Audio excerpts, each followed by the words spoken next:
તો આજે સપ્તાહની શરૂઆતનો પહેલો દિવસ અને ખાસ કરીને આજના દિવસે વૈશ્વિક સંકેતો ઘણા નબળા હતા. શુક્રવારે અમેરિકાના બજારો ઘટીને બંધ થયા હતા.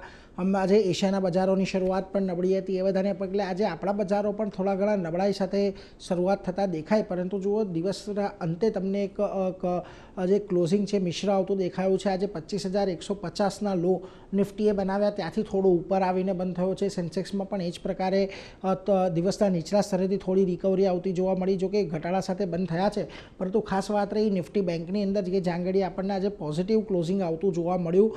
ખાસ કરીને અહીંયા શુક્રવારના જે હાઈ હતા એને પણ કૂદાવવાનો પ્રયાસ નિફ્ટીએ કર્યો હતો. મિડ કેપ સ્મોલ કેપ પર આવે તો ત્યાં આગળ આજે તમને મિશ્ર કારોબાર છે. મિડ કેપ લીલા નિશાનમાં છે અને સ્મોલ કેપ લાલ નિશાનની અંદર થતું જોવા મળ્યું છે. જો કે મહત્વની વાત કે અહીંયા બંને જગ્યાએ પણ તમને દિવસના નીચલા સ્તરેથી થોડી રિકવરી તો આજે આવતી જોવા મળી છે. જે સેક્ટર્સ હવે આજના દિવસે તમને ઘટતા દેખાયા, સૌથી પહેલાં એના પર વાત કરી લઈએ તો જુઓ, તમને ડિફેન્સ કાઉન્ટરની અંદર વેચવાલી દેખાય.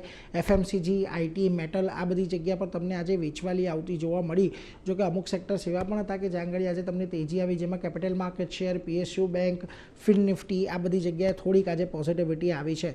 નિફ્ટીના ફ્રન્ટ પરથી આવો તો આજે જુઓ, સૌથી પહેલાં આપણે વાત કરી લઈએ નિફ્ટીના વધનારા શેર્સની. તો અહીંયા અદાણી પોર્ટની અંદર એક સારી તેજી દેખાય. Bajaj auto, Bajaj finance, Shriram finance અહીંયા તમને આજે તેજી જોવા મળી. પરંતુ જ્યાં દબાણ હતું આજે ટાટા મોટર્સ પર હતું. અહીંયા આજે હવે ડીમર્જરની રેકોર્ડ ડેટ છે એટલે એના પર એક નજર રાખવાની. ઇન્ફોસિસ, વિપ્રો, એચયુએલ જેવા કાઉન્ટર પણ આજના દિવસે તમને ઘટીને બંધ થતા દેખાયા.